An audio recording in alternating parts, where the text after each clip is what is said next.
limita você de alcançar a linha de chegada?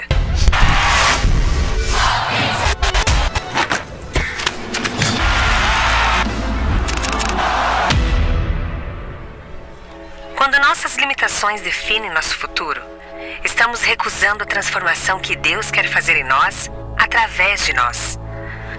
Quando nossa mente vê barreiras, Deus vê potencial.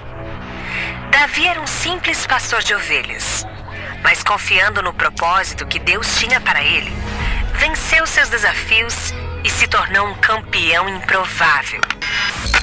Já Saul foi chamado para ser rei, mas deixou que suas inseguranças o limitassem.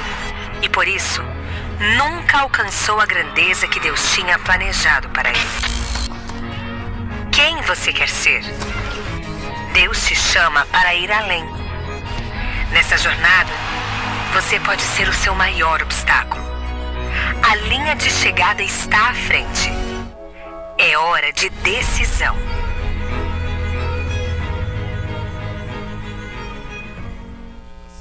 De Olimpíada, né, onde vão surgir os improváveis, né? Ontem teve uma prova, a Mafê, membro aqui da CB Rio, nós oramos por ela, participou ontem, também se classificou para a final de outra prova hoje. A gente está orando para que Deus possa estar abençoando, mas o brasileiro Cachorrão, né, apelido do cara, ele nadou, fez o melhor tempo, ficou triste depois, mas os 3 primeiros colocados, por exemplo, o tempo dele ganharia medalha de ouro em Tóquio, na outra Olimpíada que teve, né? E 3 pessoas basicamente quebraram o recorde mundial. Muito bom ver você aqui, meu vizinho do Mandala, né? Eles estão aqui também do culto da Laje, né? Quando a gente fez, conheceram lá na pandemia a CB Rio. Deus abençoe muito a vida de vocês. Obrigado pelo carinho, viu? E quem trouxe você para o batismo também é de uma casa Novo Leblon, se converteu nesse momento que a gente fez ali, né? Mas Deus age das maneiras mais inusitadas que a gente pode pensar ou imaginar. A gente vai falar sobre campeões.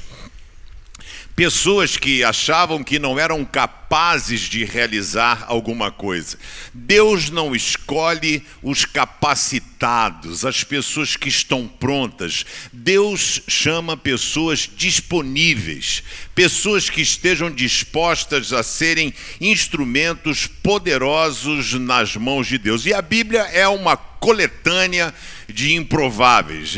Dificilmente você encontra um cara que estava pronto, uma pessoa feita. Olha para os 12 discípulos de Jesus, por exemplo, não eram pessoas fariseus, doutor na lei, conhecedores, estudiosos, eram broncos, pescadores, coletor de impostos, as mais variadas profissões, mas eles em contato com Jesus durante 3 anos foram sendo capacitados, mas quem fez a diferença foi a presença do Espírito Santo depois do Pentecostes, né? A vida deles foi extremamente impactada por isso. E eu quero falar sobre um cara improvável, o cara que achava que não tinha a menor condição de ser alguém ou de realizar alguma coisa. Ele se achava tão ruim que mesmo Deus chamando, ele quis fugir, ele quis sair fora. Estou falando de Moisés. Moisés foi um legislador. Alguns teólogos gostam de dizer que Moisés foi um profeta, um sacerdote e um legislador. 0800 você decide quem foi Moisés. A realidade é que ele foi um dos maiores líderes que o mundo já conheceu. E a história de Moisés é uma história sui generis, né? Diferente.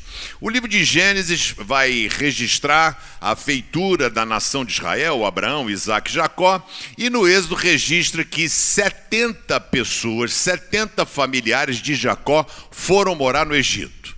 José foi uma bênção, filho de Jacó, uma bênção para o mundo. Aquela ocasião, o Egito era a grande potência da época e teve uma fome no mundo, e Deus usou José para poder criar uma estratégia através do sonho de Faraó, e teve comida para todo mundo. A família de Jacó saiu de Canaã, a terra que Deus deu a Abraão, e foi para o Egito, na terra de Gozém.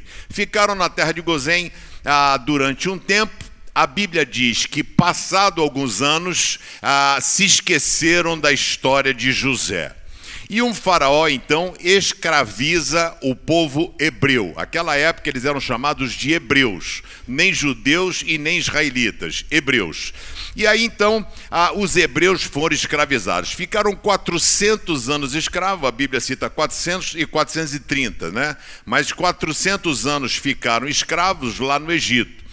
E eles não tinham ainda a religiosidade, não tinham os mandamentos, porque quem fez foi Moisés, Deus deu a Moisés o mandamento, a lei, ele foi o fundador da religião judaica. Então o povo já não sabia nem mais quem era Deus. Não oraram, não pediram, ó Deus, lembra de mim, estamos padecendo aqui. O povo foi vivendo, se acostumou a viver nessa questão da escravidão. Faraó, preocupado com o crescimento desenfreado dos hebreus, porque se eles tivessem uma organização e fizessem uma revolta, uma rebelião, não teria como combatê-los. Então ele determina com que sejam mortos todos os meninos que tivessem abaixo de 2 anos, matasse os meninos, eles fossem mortos. As meninas não, então mataria os meninos. E assim Deus toca no coração das parteiras que não matavam os meninos, né? Não desobedeceram à ordem do faraó. E quando o faraó chamou, porque ouviu o bochicho de que elas estavam fazendo isso, elas falaram que as hebreias têm filhos tão rápido que quando a gente chega já nasceu. A gente não consegue ver. E aí, nessa, Moisés nasce. Moisés nasceu, a Bíblia registra que os pais de Moisés conseguiram escondê-lo durante 3 meses. Eu não sei como é que era a blitz, como é que os caras faziam, batiam de casa em casa, se alguém dedurava que tinha criança chorando, mas eles conseguiram manter Moisés de um jeito ou do outro durante 3 meses, mas chegou num ponto que não dava mais. Então Joquebede, mãe de Moisés, pegou e preparou um cestinho, colocou betume, né, que é piche, colocou ali e pegou Moisés e colocou no rio. Ela tinha 2 opções, entregar ele à morte ou entregar na mão de Deus. É a mesma opção que você tem hoje nessa manhã. Você pode entregar a sua vida nas mãos de Deus, o controle nas mãos de Deus. Joquebede não era religiosa, ela pega e bota o cesto no rio. Rio Nilo é conhecido pelos seus crocodilos, o crocodilo do Rio Nilo. Eu fui pesquisar a diferença de jacaré para crocodilo. Além do tamanho, jacaré ele é suave. Jacaré ele está aqui, se você passa ele não te aborrece, né? Agora o crocodilo não, o crocodilo é mau. Crocodilo é mau, é agressivo, é feroz, parte para cima. E Joquebede bota Moisés no Rio Nilo, famoso pelos seus crocodilos, e vai. Diz que Joquebede não tinha nem condição de ver a possibilidade de um animal desse pegar o filho. Solta no rio e vai embora. Miriam, irmã de Moisés, filha de Joquebede, foi acompanhando pela margem do rio. E Deus, que é um estrategista, Deus é Senhor da história, Deus está cuidando de você. Amém? Ele pega e faz culpa. Eu não acredito em sorte, eu não acredito em coincidência, eu acredito no agir de Deus. E aí bota ali, e no mesmo momento a princesa, filha de Faraó, está tomando banho. A correnteza do rio leva o bebezinho até perto dessa senhora. A Bíblia diz que ela olha e vê que tem algo ali preso nas plantas, pedem que vá buscar. Quando buscam e trazem, a Bíblia diz que Moisés era um menino lindo, lindo. Ela pega Moisés e vê que ele é hebreu, por causa da circuncisão. E tocada por Deus, desobedece o próprio pai e guarda para cuidar dele. E Deus que está trabalhando quando a gente não percebe, a Miriam chega e fala para a princesa, dizendo assim, olha, ele é novinho, né? Talvez a senhora precise de uma ama de leite, alguém que possa dar leite para ele. Se a senhora quiser, eu posso conseguir uma hebreia. Falou assim, então consiga para mim, inclusive eu pago. Ela levou a própria mãe para cuidar do próprio filho Moisés, só que agora recebendo remuneração. Ela era escrava, não ia receber nada. Ela foi paga para cuidar do filho que seria morto. Você consegue entender o agir de Deus? Deus não é lindo? Como ele vai fazendo a coisa de tal forma, e assim é a sua vida também. Olha para você, você não é acidente, você não é fruto do acaso, você talvez seja um improvável, né? Que Deus quer usar de forma poderosa. E aí o povo cresceu, eram 600 mil pessoas, segundo a Bíblia, né? Um número enorme de pessoas, e Deus pega e vai chamar Moisés. Mas nessa chamada, Moisés foi criado 40 anos como rei, como príncipe, recebeu educação, e incomodava ele ver a forma que os egípcios tratavam os hebreus. Batiam e tal. Numa certa ocasião, ele foi repreender um soldado, o soldado deve ter falado algo para ele matou o cara. Moisés matou. Moisés não era fofura não, pegou, matou o cara, aí escondeu o corpo lá, enterrou, etc e tal. Num outro momento, 2 hebreus estão brigando, e ele fala, vem cá, vocês são irmãos, por que vocês estão brigando? Para com isso. E o cara falou assim, você pensa que você é juiz da gente? Você pensa que nós não vimos que você matou o egípcio? Uau, naquela época era a lei de talião. Lei de talião é olho por olho, dente por dente, vida por vida. Moisés seria morto. Ele então faz o quê? Foge, porque se escravo está sabendo, rápido isso vai se espalhar. Ele foge e vai para o deserto. Ele era bom de briga, ele era, né, um cara que ia para cima. As filhas de um homem chamado Jetro estão indo alimentar, dar água para os camelos. Mas aí chegam os caras de fora, metido, não sei o quê, né, para os animais, para as ovelhas, e fala assim, não, a gente vai dar água primeiro, e Moisés defende as meninas, briga com os caras, bota os caras para correr, e as meninas dão água para os seus animais. Chega em casa, o pai falou, por que vocês chegaram tão cedo? Geralmente vocês demoram. Ela falou que teve um egípcio, né, que ajudou a gente ali, por que vocês não o trouxeram? E aí levam Moisés casa com uma filha de Jetro. E aí, então, ele está pastoreando ovelha, passaram-se basicamente mais 40 anos sendo príncipe, 40 anos sendo pastor de ovelhas, e quando ele está pastoreando as ovelhas, tal, caminhando por aqui e por ali, ele está ali no Monte Sinai. Quando ele está no Monte Sinai, ele olha e vê um arbusto, um negócio que está pegando fogo, ele achou meio estranho, e ele foi chegando perto para ver o que tinha acontecido. Quando ele vai chegando perto, ele viu que era um arbusto que queimava, mas não tinha cheiro de fogo. E uma voz fala com ele, tira as sandálias dos teus pés, porque onde você está pisando é solo sagrado. Moisés bota o rosto no chão, porque eles tinham medo de olhar para Deus, né? Na cultura deles não poderia, então ele abaixa a cabeça, e aí Deus fala, eu vou usar você para libertar o meu povo. Talvez você ficasse orgulhoso, pô, maravilha, pô, meu sonho, né? Vamos cair dentro, soltar o povo. Ele queria fazer isso, mas com a própria força. E aí Deus fala assim, vou usar você. O que Moisés fala? Não vai usar. E aí começa a dar desculpas para Deus, de que ele não tinha capacidade, ele tinha suas dificuldades, etc e tal. Deus pega, vou chegar lá, vou dizer que quem é que mandou eu vir aqui? E aí vai dizer que eu sou quem sou, vai dizer, e aí foi um diálogo interessante que acontece entre Moisés e Deus. Ele fala que tem problema para falar, dificuldade na fala, e Deus fala, cara, eu escolhi, eu vou usar você. Eu vou usar você de uma forma que você não espera. Então Deus pega e vai usando Moisés. Ele tem na mão uma vara, Deus pergunta o que tem nas mãos, ele diz, eu tenho uma vara, joga no chão, jogou, virou cobra.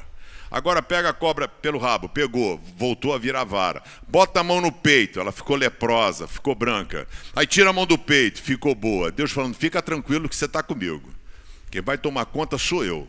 Então você vai lá e faz o que eu mandar, não faz o que você quer, faz o que eu mandar. Ele vai, acontecem as 10 pragas do Egito, cada praga batia numa divindade, ok? Rã, mosca, água, né, o Nilo, etc e tal, era uma divindade, era Deus mostrando para o seu povo que ele era maior, que ele era superior aos deuses que eles estavam acostumados. E aí então, na 10ª praga, que foi organizada a festa da Páscoa, né, o sangue do cordeiro, no umbral da porta, o anjo da morte passaria e não mataria os primogênitos.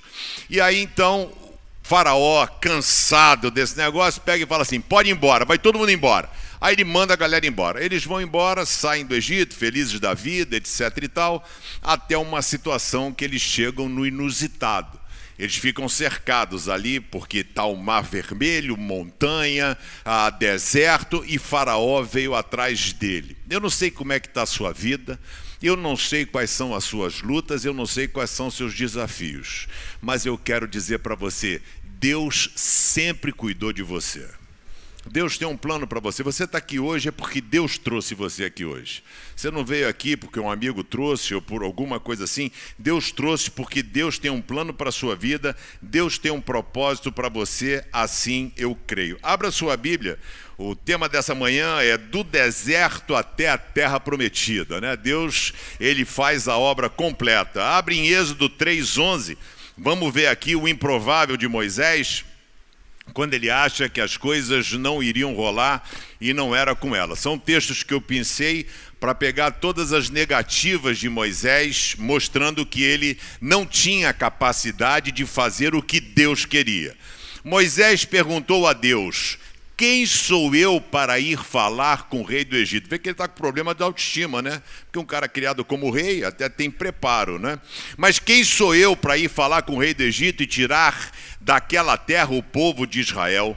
Aí Moisés respondeu a Deus, já Êxodo 4:1. Senhor, mas os israelitas não vão acreditar em mim, nem vão dar atenção ao que eu vou falar, e vão dizer que o Senhor não me apareceu. Êxodo 4:10, 13. Moisés respondeu ao Senhor: ó Senhor, eu nunca tive facilidade para falar, nem antes nem agora, depois que começastes a falar comigo. A gente não sabe se ele era gago, se ele era fanho, se ele era tímido, ok? Ele tinha dificuldade na fala. Quando começa a falar, eu sempre me atrapalho, porém o Senhor disse: quem dá a boca ao ser humano? Quem faz com que ele seja surdo ou mudo? Quem lhe dá a vista ou faz com que fique cego? Sou eu, Deus o Senhor. Agora vá, pois eu ajudarei a falar e lhe direi o que deve dizer. Aí Moisés pediu: não, Senhor, por favor, manda outra pessoa. Se eu fosse Deus, eu mandava um raio na cabeça de Moisés. Digo, vai ser teimoso assim, Lalone, rapaz, coisa... Tô falando com o cara viu a sarça ardente, viu não sei o quê, o cara viu a vara viracó, viu não sei o quê. Eu tô chamando e o cara não quer vir. Esse cara foi um improvável. E eu quero dizer para você, você é um improvável. Mas Jesus morreu por você na cruz do Calvário, porque ele tem um propósito para a sua vida. Vamos orar? Obrigado, Senhor, pela tua palavra lida. Pedimos que o teu Espírito Santo continue entre nós, falando conosco. Eu oro em nome de Jesus. Amém. Quero dizer, em primeiro lugar, sempre foi Deus, nunca foi você, viu? Deus sempre cuidou de você, mesmo quando você não percebe. Você não consegue ver ou perceber, Deus está cuidando, Deus é um estrategista. Ele pega Moisés, os pais escondem 3 dias, prepara um cestinho. Por que ela preparou um cesto? Podia fazer qualquer outra coisa. Ela prepara um cesto, bota no rio, no momento, no dia que a princesa está tomando banho. Deus pega Moisés, leva até a presença dela, toca no coração dela, ela pega. Vocês conseguem ver o agir de Deus, gente? Consegue ver como é que Deus consegue fazer as coisas? O texto vai dizer essa história, né? A mulher aqui ficou grávida, né? A mãe de Moisés, teve o filho, escondeu, como eu disse a vocês, durante 3 meses. Como não podia esconder mais tempo, fez uma cesta, tapou e jogou e deixou na beira do rio. A irmã do menino ficou de longe, a filha do rei do Egito, foi tomar banho, enquanto suas empregadas passeavam ali na margem. De repente ela viu a cesta ali. Ela abriu a cesta e viu um bebê chorando, e ela ficou com muita pena dele, e ele era um menino israelita. É lindo a gente ver a forma como Deus cuida da gente. A gente às vezes não tem a sensibilidade para perceber o agir de Deus nas pequenas coisas, e nós não agradecemos as pequenas coisas que Deus faz. Vocês sabem que a Marisa fez um gamma knife, a gente pegou o resultado, o tumor da Marisa está murchando, graças a Deus, já reduziu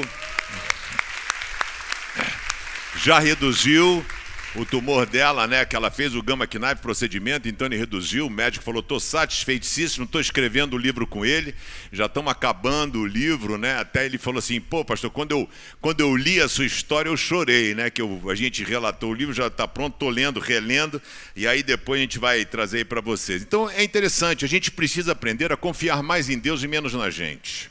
Saber que Deus tem planos para a nossa vida, e a gente precisa dizer: eis-me aqui, Deus, ó, eu não sei entendeu? Eu não sou capaz, eu tenho medo, mas estamos juntos, vamos ver o que acontece. Eu quero dizer, solta a sua vida nas mãos de Deus. O mundo tem ensinado que você é o seu próprio Deus, é você quem manda, sou eu que faço, eu, e Deus tem ficado fora das nossas vidas. Eu quero convidar você a colocar Deus no centro da sua vida, permitir com que Ele governe e dar a Ele liberdade para poder agir na sua vida. Não limite o poder de Deus. Amém? Segundo lugar, para você, a sua história acabou, mas para Deus está apenas começando. Eu já falei que uma das palavras que eu mais ouço, a pessoa quando vem falar comigo é: pastor, não tem mais jeito. Seja que situação for, financeira, relacional, familiar, relacionamento com o filho, geralmente fala assim: pastor, não tem mais jeito. E eu quero dizer para você, Deus sempre tem um plano para a nossa vida. É o que a Bíblia fala em Jeremias 29, dizendo assim: só eu sei os planos que tenho para você. Você não tem ideia do que Deus está programando. E Ele fala planos de paz e de prosperidade. A gente precisa aprender a confiar mais em Deus e menos na gente. É interessante ver o carinho, o cuidado, a forma de Deus agir. Ele age de uma forma inusitada, Ele protege você dos seus inimigos, Ele orienta você o caminho que deve andar. O povo de Israel, está lá, né, os hebreus, estão aqui no Mar Vermelho. Como é que eles agem? Desesperadoramente, eles ficam desesperados. Eles falam assim: nós vamos morrer. Ele reclama com Moisés: era melhor você deixar a gente morrer, ter deixado a gente morrer no Egito. Morria lá como escravo, agora saímos de lá, estamos aqui e vamos morrer agora no deserto, na mão desses caras. Essa era a visão deles. Eles não eram um exército, não tinham armas de guerra, não tinham estratégia de guerra, não tinha liderança, não tinha nem como se defender. Mas se esqueceram de que tinha um Deus que os amava. Um Deus que tirou da escravidão sem que eles pedissem. E olha só a forma de Deus agir. Êxodo 14, 19 a 22 diz assim: então o anjo de Deus, porque assim que eles saíram do Egito, Deus colocou uma coluna de fogo que os guiava durante a noite e virava uma nuvem para proteger do sol, né, do deserto durante o dia. O anjo de Deus que ia na frente dos israelitas mudou de lugar e passou para trás. Também a coluna de nuvem saiu da frente deles e foi para trás, ficando entre os egípcios e os israelitas, né? Os egípcios vieram para poder matá-los. A nuvem era escura para os egípcios, porém iluminava o povo de Israel. Lindo, né? Ou seja, o farol está aqui, né? Com cavalo. Blá, blá, blá, blá. E vão pegar os caras. Vamos. Vem aquela nuvem, para tudo, porque não sabemos nem para onde estamos indo. Para e espera. Enquanto a nuvem de Deus fez com que eles parassem, iluminava o caminho para o povo andar. Sabe, Deus faz coisas que nós não conseguimos perceber e muitas vezes nós não entendemos. Assim, durante a noite inteira, o exército egípcio não conseguiu chegar perto dos israelitas. Gente, e tinha todo tipo de gente para atravessar ali o Mar Vermelho. Ficaram duas paredes de água e a galera atravessando. Então a pessoa tinha dor no joelho, artrose, não sei o quê, atravessando o negócio. Eu, se estivesse lá, eu ia ficar desesperado. Sabe? Para pegar logo assim: vamos, vovó, vamos. Aí pega a cadeirinha, leva, vamos, vai que fecha esse negócio, vamos passar logo desse negócio aqui. Aí diz assim: Moisés estendeu a mão sobre o mar, o Deus, o Senhor, com um vento forte, leste, fez com que o mar recuasse. O vento soprou a noite inteira e fez o mar virar terra seca. As águas foram divididas e os israelitas passaram pelo mar em terra seca, com muralhas de água dos dois lados. Deus não é espectador da história, Ele é dono da história. É Ele quem faz as coisas. Enquanto o povo estava desesperado, Deus estava trabalhando. Sabe, e a gente às vezes não percebe. É lindo a gente ver o agir de Deus. O povo, diante da adversidade, enlouqueceu, entraram em crise, começaram a murmurar, querendo voltar para o Egito. Eles tinham experimentado a liberdade, mas queriam voltar a ser escravos. Eles não conseguiam enxergar saída, não conseguiam enxergar opção. E a gente não consegue mesmo, porque quando nós estamos no problema, nós só conseguimos olhar o problema. A gente não consegue ter os olhos para enxergar a solução. A gente está tão envolvido pelo nosso problema que nós não conseguimos enxergar o agir de Deus ou a possibilidade de algum caminho. E o povo surtou. E aí um dos versículos meus prediletos foi quando Moisés foi falar com Deus antes de abrir o mar. Ele chega e vai falar com Deus. Deus fala: o povo está reclamando de quê?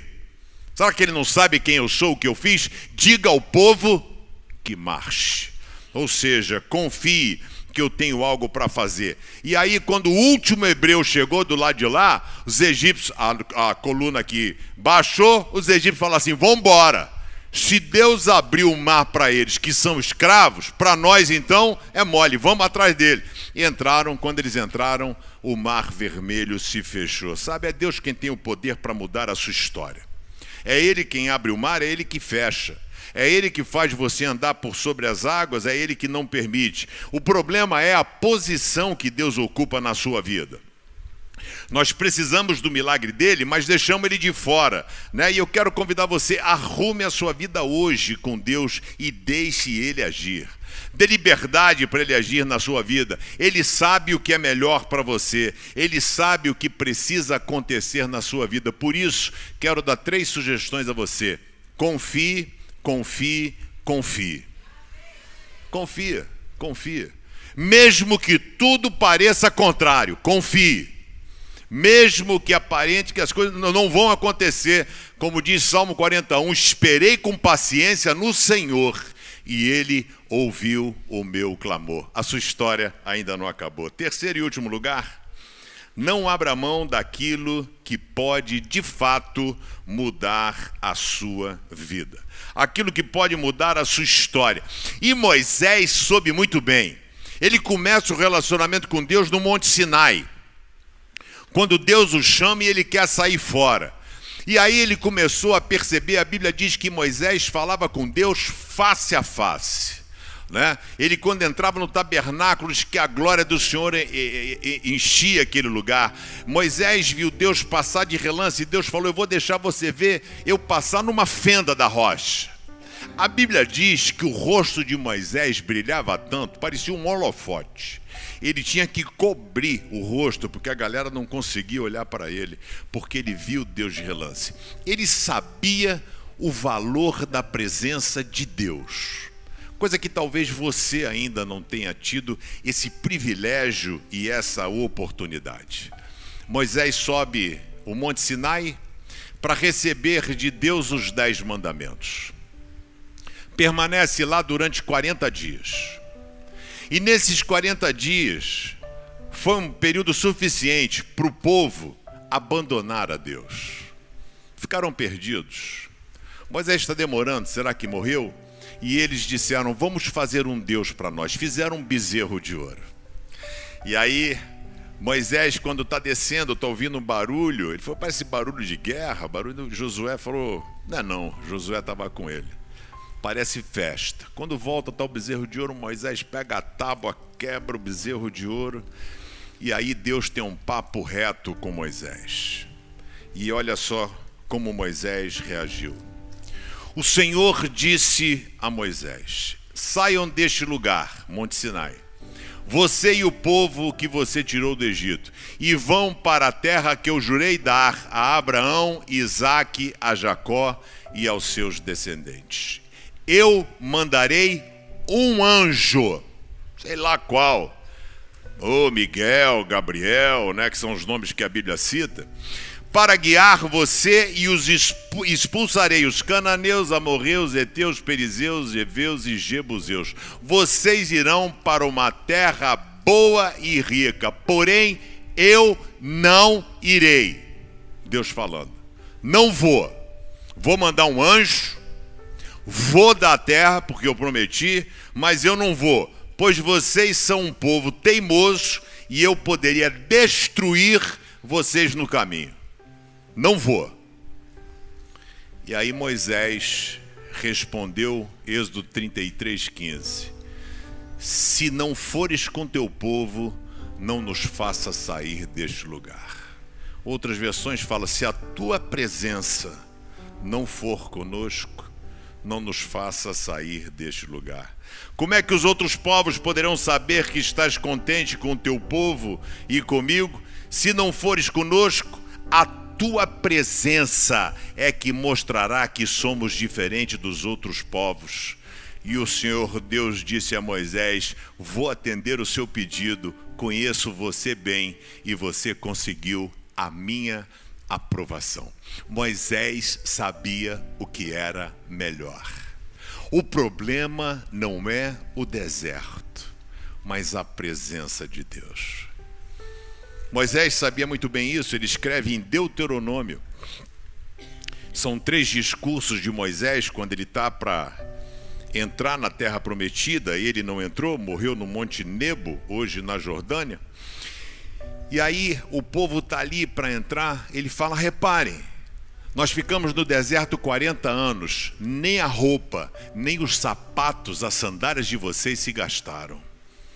Deus é um Deus de mínimo detalhe. Sapato, você tirou da loja, Mr. Cat, botou no pé, olhou, 40 anos depois está igual, não gastou. A mesma coisa. Sabe, Moisés sabia realmente o que era importante. E você, por que tem aberto mão da presença de Deus? É Deus quem pode direcionar, é Deus quem pode mudar a sua vida, é Deus que pode reescrever a sua história, é Deus quem pode devolver a esperança, é Deus quem pode fazer nova todas as coisas. Estava conversando com a minha filha, Naná, e na sexta-feira falei que ia pregar de Moisés. E ela falou, pai, vou te mandar um negócio legal aqui que eu estava estudando nesse texto. E ela diz assim, o povo de Israel focava no passado ou no futuro. O foco deles era Egito, quero voltar para o Egito, a cebola do Egito ou a terra prometida. E por isso sempre murmuravam, sempre estava ruim, nunca estava bom, eram eternos insatisfeitos. Moisés focava na presença de Deus. Moisés focava em Deus, né? E é como se Moisés estivesse dizendo assim, eu prefiro o deserto com a tua presença do que a terra prometida sem você. Eu prefiro o deserto com a tua presença do que a terra prometida sem você. Por que você não permite que Deus governe a sua vida? Por que você não autoriza Deus a tomar o controle? Por que você abre mão da presença do Senhor na sua vida, nos seus negócios, no seu cotidiano? Deus trouxe você aqui porque Ele quer encher você da presença dEle. Ele tem um projeto para a sua vida. E sabe quando esse projeto? É hoje, é agora. Eu queria orar com você. Feche seus olhos, abaixe a sua cabeça. Eu queria orar com você, eu queria orar por você. Porque Deus trouxe você aqui hoje. Hoje é um dia de restauração, é um dia de você revisitar a sua vida, ver o que você tem feito e o que precisa ser realizado. E eu queria lançar 2 convites para você nessa manhã. A você que está em casa, se você pela primeira vez quer entregar a sua vida a Jesus, pela primeira vez, escreva assim, eu aceito, a gente quer orar com você. E se existe alguém aqui nesse auditório que consegue perceber, ouvir a voz de Deus através de Jesus Cristo dizendo, vinde a mim todos vós que estáis cansados e sobrecarregados, eu vos aliviarei. Jesus não vai mandar anjo, Ele vai entrar na sua vida, Ele vai ajudar você, Ele vai mudar a sua história. Mas é você quem diz sim, é você quem diz, eu aceito. Eu quero convidar Jesus para tomar conta da minha vida. Eu quero aprender a caminhar com Jesus. Se esse é o desejo do teu coração, se é o que o Espírito Santo fala com você, se você sente que é contigo, se pela primeira vez você quer entregar a sua vida a Jesus, sinaliza para mim, levanta a sua mão, faz assim, e eu quero muito orar por você em nome de Jesus. Existe alguém nessa manhã? Levante a sua mão dizendo sim. Eu quero aprender a caminhar com Jesus. Eu não sou perfeito, eu sou limitado, mas eu quero aprender, eu quero colocar a minha vida. Deus abençoe a Paula, a Beatriz, no online. Existe alguém aqui nessa manhã em nome de Jesus? A Bíblia fala, quando ouvides, Deus abençoe a sua vida em nome de Jesus. Hoje, quando ouvides a minha voz, não endureçais os corações. Lá na galeria, se tiver alguém, levante a mão bem alto, levante a sua mão, posicione-se hoje. Não abra mão da presença de Deus. Seja repleto dela. Ele está aqui nessa manhã, disposto a cuidar de você. Tem coragem? Levanta a sua mão. É para Jesus. Eu vou estar dormindo, Jesus está acordado. A igreja está fechada, Ele está do teu lado. É Ele quem pode tomar conta de você. É Ele quem pode mudar a sua história. Existe mais alguém nessa manhã? Em nome de Jesus, levante a sua mão e deixe Jesus reinar na sua vida. Ele disse: eu sou o caminho, eu sou a verdade, eu sou a vida. Deus abençoe a senhora aqui à minha esquerda. Eu sou o caminho, eu sou a verdade, eu sou a vida. Ninguém vem ao Pai se não for por mim. Pô, eu sou gente boa, eu sou maneiro, não resolve. É Jesus Cristo, Ele é o caminho, Ele é a verdade e a vida. Esse papo aqui não é sobre religião, não é sobre igreja, é sobre Jesus. É Ele quem pode mudar a sua história. Existe mais alguém? Em nome de Jesus, levante sua mão bem alto, bem alto. Não vou ficar aqui a manhã toda, não. Vou liberar você. É você quem escolhe. A minha vida já está na mão dele. É você que diz sim, é você que diz não. Por isso que a Bíblia fala em Apocalipse 3:20, eis que estou à porta e bato. Se alguém ouvir a minha voz e abrir, eu vou entrar e vou fazer uma festa com ele. Jesus quer entrar na sua vida. Ele bate a porta. Tudo bem, tá tudo bem. Ele bate a porta. Mas é você quem diz sim, é você quem diz não. Ok? Feche seus olhos, abaixe a sua cabeça. Queria orar com você em nome de Jesus. Pode fechar seus olhos, abaixe a sua cabeça. Olhe para a sua vida, olhe para você. Deus tem mais a realizar na sua vida. Descanse e espere. Deus tem um propósito para você.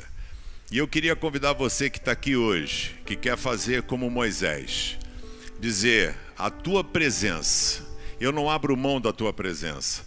Eu preciso da tua presença na minha vida. Eu quero, Senhor, eu abro mão de qualquer coisa, mas eu quero ter a tua presença na minha vida em todos os momentos, em todas as circunstâncias. Eu quero ser cuidado e guardado por ti. Se você não abre mão da presença de Deus, eu quero convidar você a ficar de pé no seu lugar. E eu quero muito orar por você em nome de Jesus.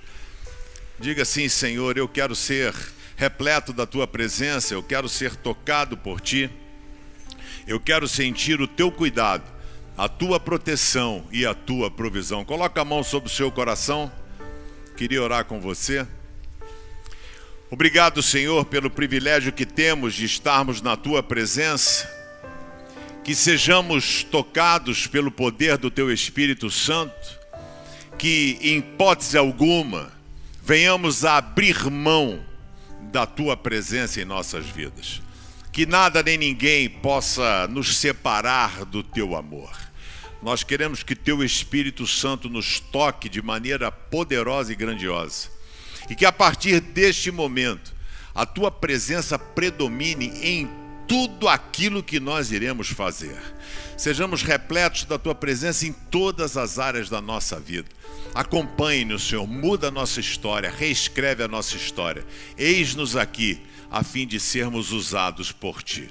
Dá-nos um domingo profundamente abençoado. Nós consagramos esta semana a ti. Que a graça e a paz do nosso Senhor e Salvador Jesus Cristo, o amor maravilhoso e incomparável de Deus Pai, a comunhão, a consolação, a alegria, o poder, a presença do Espírito Santo, seja derramado sobre você, sobre a sua vida, a sua casa, sobre toda a tua família, sobre esta igreja de Jesus chamada CB Rio e com todo o povo de Deus espalhado sobre a face da terra hoje e para todo sempre. Amém e amém. Que Deus abençoe a sua vida. Uma semana abençoada em nome de Jesus. Vá na paz.